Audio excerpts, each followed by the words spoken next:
Ang edad niya ay 75. Everybody knows that I'm breaking down. Everybody knows I ain't faking now.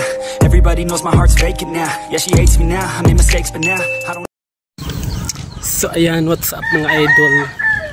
Welcome mga vlogs. Bali for today's video ay pupunta po ko sa bukid natin.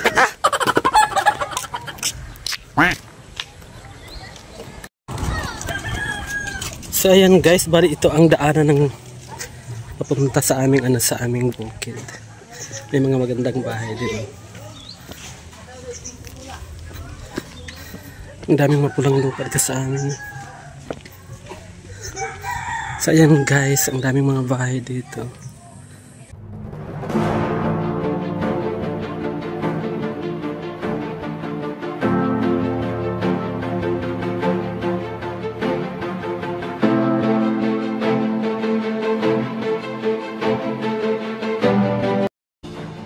Bali ang mga bahay na ito guys ay ito ang tinatawag na native houses. Bali sa panahon ngayon may nakikita pa tayong mga native houses noong mga sinauna. At ang ganda nitong mga bahay guys dahil hindi mainit at ang fresh. Ngayon ka rin ka Jen? Uma.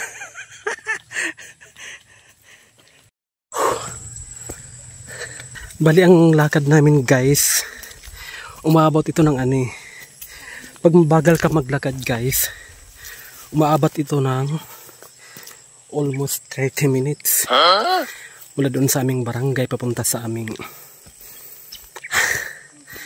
doon sa aming bukid. Pero kung mabilis ka maglakad papunta sa bukid, siguro mga lang ito, mga 15 to 20 minutes. Pero ito guys, pag pabalik ka na galing sa umatas papunta na sa pabalik na sa barangay namin, napakabilis. Dan sa Recadgino nag-vlog din siya guys. Okay. Lahat vlogger na, buong pamilya, buong barangay vlogger na guys. Grabe yung pawis guys, tumutulo. Uy, yan na si nanay, naabutan namin. Yan si nanay. Ang edad niya ay 75. Which is 75 na siya. Pero pumunta pa siya sa bukid. Ayan. Diba? Pero ang lakad niya guys mula sa bahay papuntang bukid, 1 oras kalahati. Sobrang hanggal niya.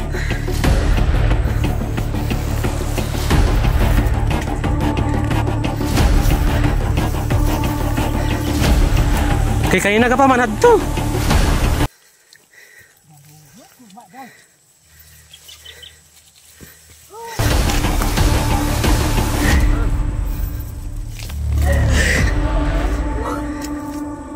Ha? Padalunot. Dapat na. Oh. Ito na.